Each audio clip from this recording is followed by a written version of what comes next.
இப்போது பிப்ரவரி 1ஆம் தேதி வந்து ப்ளூ மெட்டல்ஸ் அண்ட் எம்சாண்ட் பீசாண்ட் வந்து ஒரு 10% ரேட் ரிடக்ஷன் போயிருக்கோம்.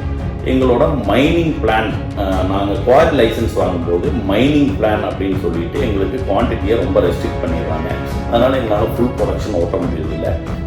கவர்மெண்ட் மேலே எந்த குறையும் சொல்ல முடியாது. கவர்மெண்ட் அஃபீஷியல்ஸ்க்கு வந்து விஷன் இல்லை. அவங்க பக்கத்து ஸ்டேட்லாம் போய் பார்த்து அவங்க எப்படி பண்ணியிருக்காங்கன்னு பார்த்து எங்களுக்கு அதே மாதிரி குவான்டிட்டி ரிவிஷன் பண்ணுறதுக்கு பண்ணி கொடுங்க. ஆனால் அவங்க அங்கே போய் பார்த்துட்டு வந்து அவங்க பண்ணின வேலை வந்து ராயல்ட்டி ஃபீஸை வந்து டபுள் பண்ணிட்டாங்க. இப்போ ஏற்றிருக்கிற ரேட்டே வந்து நியர்லி எங்களால் சஸ்டெயின் பண்ண முடியும்னா கண்டிப்பாக சஸ்டெயின் பண்ண முடியாது. கவர்மெண்ட் அஃபீஷியல்ஸ் வந்து எங்களுக்கு குறைந்தபட்சம் எங்களுக்கு தேவையான மைனிங் பிளான் குவான்டிட்டியை கொடுக்கணும். மைனிங் குவான்டிட்டியை இவங்க சரி செஞ்சு எங்களுக்கு கொடுக்குற பட்சத்தில் கண்டிப்பாக நாங்கள் இன்னும் 30% கம்மியான ரேட்டுக்கே ஜல்லி ப்ரொடக்ஷன் பண்ணி கொடுப்போம். அப்புறம் இதே மாதிரி நிலைமை நீடிச்சதுன்னா 50% சிறிய கிரசர்கள் எல்லாமே வந்து மூடக்கூடிய சூழ்நிலை மாறிடும். ஆனால் எங்களை வந்து ஒரு நண்பர்களாக பார்க்காம ஒரு எதிரிகளாக பார்த்து ரொம்ப ஹராஸ் பண்ணுறாங்க. அதை அவங்க தவிர்க்கணும். இல்லைன்னா அடுத்த கட்டமாக அவங்களுக்கு ஜிஎஸ்டி டிபார்ட்மெண்ட் எதிர்த்து ஒரு தமிழகம் தழுவிய போராட்டம் நடத்தலான்ட்டு முடிவு செஞ்சுருக்கோம்.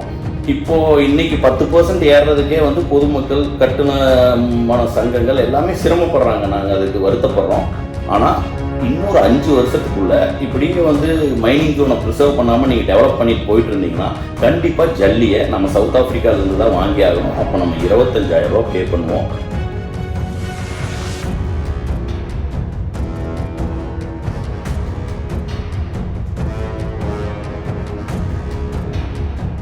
அனைவருக்கும் வணக்கம். நான் Chandraprakash, Coimbatore crusher and quarry association president பேசுகிறேன். இப்போது பிப்ரவரி 1ஆம் தேதி வந்து ப்ளூ மெட்டல்ஸ் அண்ட் எம்சாண்ட் பீசாண்ட் வந்து ஒரு 10% ரேட் ரிவிஷன் போயிருக்கோம். இந்த ரேட் ரிவிஷன் எதனாலனா மெயின் திங் வந்து ஷார்ட்டேஜ் ஆஃப் ப்ரொடக்ஷன். அப்படின்னா இப்போ வந்து என்னோட க்ரஷர் கெப்பாசிட்டி வந்து 400 tons per hourனா எல்லாருமே அதில் 25% 100 tons per hour தான் ஆப்ரேட் பண்ணிகிட்ருக்கோம். என்ன காரணம்னா எங்களோட மைனிங் பிளான், நாங்கள் குவாரி லைசன்ஸ் வாங்கும்போது மைனிங் பிளான் அப்படின்னு சொல்லிட்டு எங்களுக்கு குவான்டிட்டியை ரொம்ப ரெஸ்ட்ரிக்ட் பண்ணிடுறாங்க. அதனால் எங்களால் ஃபுல் ப்ரொடக்ஷன் ஓட்ட முடியறதில்லை. அதனால் நாங்கள் வந்து 1/4 ஆஃப் த குவான்டிட்டி தான் ஆப்ரேட் பண்ணுறோம். நான் 4 ஸ்டேட்டில் குவாரி ஆப்ரேட் பண்ணுறேன். மற்ற ஸ்டேட்லாம் இந்த ரெஸ்ட்ரிக்ஷன்ஸ் கிடையாது. கவர்மெண்ட் மேலே எந்த குறையும் சொல்ல முடியாது. கவர்மெண்ட் அஃபீஷியல்ஸ்க்கு வந்து விஷன் இல்லை. அவங்க பக்கத்து ஸ்டேட்லாம் போய் பார்த்து அவங்க எப்படி பண்ணியிருக்காங்கன்னு பார்த்து எங்களுக்கு அதே மாதிரி குவான்டிட்டி ரிவிஷன் பண்ணுறதுக்கு பண்ணி கொடுங்க. நீங்கள் அப்படி பண்ணி கொடுக்கும்போது நாங்களும் அதிக குவான்டிட்டிக்கு ராயல்ட்டி ஸ்லிப் எடுப்போம் அப்படின்னு சொல்லியிருந்தோம். ஆனால் அவங்க அங்கே போய் பார்த்துட்டு வந்து அவங்க பண்ணின வேலை வந்து ராயல்ட்டி ஃபீஸை வந்து டபுள் பண்ணிட்டாங்க. அதுவும் ஒன்றும் குறையில்லை. நாங்கள் ராயல்ட்டி இப்போவும் கட்ட தயாராக தான் இருக்கோம். ஆனால் எங்களுக்கு மைனிங் குவான்டிட்டியை இன்க்ரீஸ் பண்ணி கொடுத்தா ஃபுல் ப்ரொடக்ஷன் பண்ணும்போது இன்னும் கூட நாங்கள் வந்து 30% கம்மியாக கூட மெட்டீரியல்ஸை சப்ளை பண்ண முடியும். ஆனால் அந்த குவான்டிட்டி இல்லாமல் நாங்கள் இதே மாதிரி 1/4 ப்ரொடக்ஷன் பண்ணிட்டு இருந்தோம்னா இபி சார்ஜ் ஏறிடுச்சு நியர்லி 80%. ராயல்ட்டி ஃபீஸ் வந்து டபுள் ஆயிடுச்சு. அப்புறம் man power, skilled man power shortage ஹெவியாக இருக்குது. இந்த மாதிரி சிச்சுவேஷனில் எங்களால் சஸ்டெயின் பண்ண முடியாது. இப்போ ஏற்றிருக்கிற ரேட்டே வந்து நியர்லி எங்களால் சஸ்டெயின் பண்ண முடியும்னா கண்டிப்பாக சஸ்டெயின் பண்ண முடியாது. இதிலிருந்து ஒரு 30 to 40% இன்னும் ரைசிங் போகணும். அதர்வைஸ் வந்து கவர்மெண்ட் அஃபீஷியல்ஸ் வந்து எங்களுக்கு குறைந்தபட்சம் எங்களுக்கு தேவையான மைனிங் பிளான் குவான்டிட்டியை கொடுக்கணும். நாங்கள் எல்லாருமே ராயல்ட்டி ஸ்லிப் எடுக்கிறதுக்கு ரெடியாக தான் இருக்கோம். ஆனால் எங்களுக்கு குவான்டிட்டி கொடுக்கறது இல்லை. அதனால் என்னால் ஃபுல் ப்ரொடக்ஷன் போக முடியறதில்லை. உங்களுக்கு இன்னும் ஈஸியாக புரிகிற மாதிரி சொல்லணும்னா national highways authority of India எல்லா ஒர்க்குக்கும் வந்து ராயல்ட்டி ஸ்லிப் எடுக்கணும். அந்த பேமெண்ட்டை வந்து national highways authority of India வந்து ரீஇம்பர்ஸ் கொடுத்துருவாங்க. அவங்க கான்ட்ராக்டர் பேமெண்ட்டோட கொடுத்துருவாங்க. ஆனால் தமிழ்நாட்டில் நிறையா national highways authority of works வந்து நடக்குது. அதில் மட்டும் ராயல்ட்டி ஸ்லிப் மட்டும் போகஸாக வைக்கிறது மட்டும் நியர்லி 100 crores. நீங்கள் எல்லா ஒர்க்கும் எடுத்து பார்த்துக்கலாம். இப்போ கோயம்புத்தூர் ஏர்போர்ட் நடந்துச்சு, ரோடு ஒர்க்கெல்லாம் மெயின்டைன் பண்ணாங்க. அந்த ரோடு ஒர்க்கில் ராயல்ட்டி ஸ்லிப் அவங்க சப்மிட் பண்ணியிருப்பாங்க. அதை எடுத்து பாருங்கள், கண்டிப்பாக போகஸாக தான் இருக்கும்.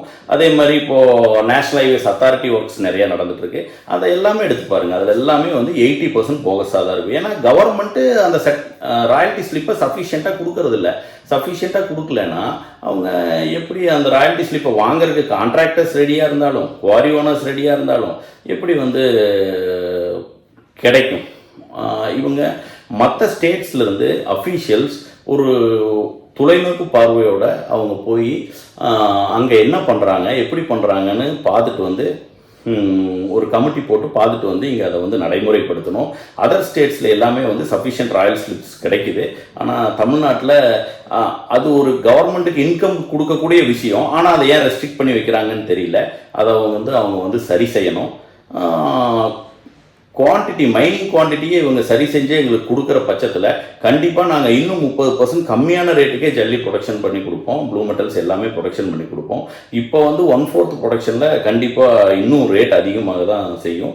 அப்புறம் இதே மாதிரி நிலைமை நீடிச்சதுன்னா 50% சிறிய கிரஷர்கள் எல்லாமே வந்து மூடக்கூடிய சூழ்நிலை மாறிடும்.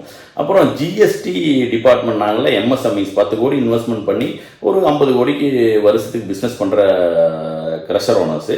ஆனால் எங்களை வந்து ஒரு நண்பர்களாக பார்க்காம ஒரு எதிரிகளாக பார்த்து ரொம்ப ஹராஸ் பண்ணுறாங்க. அதை அவங்க தவிர்க்கணும். இல்லைன்னா அடுத்த கட்டமாக அவங்களுக்கு ஜிஎஸ்டி டிபார்ட்மெண்ட்டை எதிர்த்து ஒரு தமிழகம் தழுவிய போராட்டம் நடத்தலான்ட்டு முடிவு செஞ்சுருக்கோம். அப்புறம் தமிழ்நாட்டில் நமக்கு வந்து எல்லா ஸ்டேட்லேயும் வந்து மைனிங் ஜோனை ப்ரிசர்வ் பண்ணுறாங்க. அப்படின்னா இந்த இடத்துல கல் இருக்குது, கல் எங்கே இருக்கோ அங்கே தான் எடுக்க முடியும்.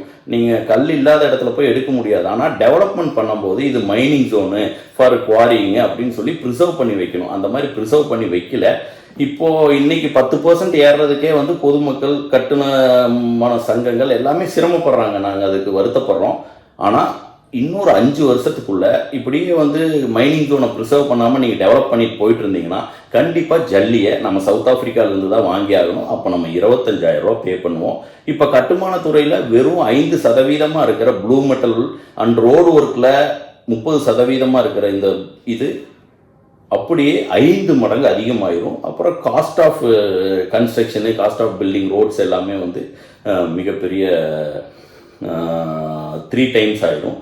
அதனால் கவர்மெண்ட்டும் அஃபீஷியல்ஸும் இதுக்கு உடனடியாக நடவடிக்கை எடுக்கணும். இதை நாங்கள் ஒரு குறையாக வைக்கல. எங்கள் இப்போ கமிட்டி போடுறாங்க. அந்த கமிட்டியில் கிரஷர் அசோசியேஷன் மெம்பர்ஸு ஒரு டிஸ்ட்ரிக்ட் ஒருத்தரை கூப்பிட்டு அந்தந்த டிஸ்ட்ரிக்டில் இருக்கிற குறைகளை கேட்டு நிவர்த்தி பண்ணும் பட்சத்தில் கண்டிப்பாக ரெவன்யூவை இப்போ இருக்கிற ரெவன்யூவை குறைந்தபட்சம் டபுள் பண்ணலாம். இவங்க குவான்டிட்டி டபுள் பண்ணாலே நாங்கள் எல்லாருமே ராயல்ட்டி ஸ்லிப் எடுத்து ப்ரொடக்ஷன் இன்க்ரீஸ் பண்ணி மக்களுக்கு குறைந்த விலைக்கு தரக்க தயாராக இருக்கோம். அரசு அதிகாரிகளும் இதை ஒரு முயற்சியாக எடுத்து எங்களுக்கு இதை பண்ணி கொடுக்கணும்னு அனைத்து கிரஷர் உரிமையாளர்கள் சார்பாக நான் அன்போடு கேட்டுக்கிறேன். மக்களுக்கு குறைந்த விலையில் பொருட்களை வழங்கணுங்கிறது தான் எங்களோட குறிக்கோள். தரமாகவும் விலை குறைவாகவும் வழங்கணும்னு தான் எங்கள் குறிக்கோள். அதை நடைமுறைப்படுத்த எங்களுக்கு உதவணும்னு சொல்லி அன்போடு கேட்டுக்கிறேன். நன்றி, வணக்கம். இது போன்ற செய்திகளை மேலும் தெரிந்து கொள்ள எங்களது யூடியூப், ஃபேஸ்புக் மற்றும் ட்விட்டர் ஆப்களை சப்ஸ்கிரைப் செய்யவும்.